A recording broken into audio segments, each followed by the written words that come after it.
Welcome to V power news బులెటిన్ల ముందుగా headlines.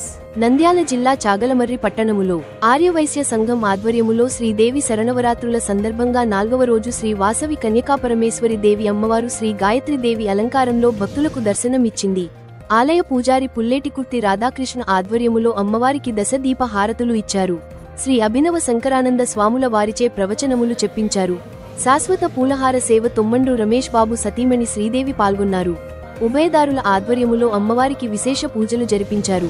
ఈ కార్యక్రమంలో ఆర్యవైశ్య సంఘం అధ్యక్షుడు మదళ్లపల్లె లక్ష్మీనారాయణ, ధర్మకర్త వంకదార లక్ష్మణ బాబు, ప్రధాన కార్యదర్శి కూరపాటి రామకృష్ణ వరప్రసాద్, కమిటీ సభ్యులు, ఆడిటర్లు, శ్రీ వాసవి యువజన సంఘం అధ్యక్షుడు తొమ్మండ్రు వినోద్ కుమార్, కమిటీ సభ్యులు, భక్తులు తదితరులు పాల్గొన్నారు.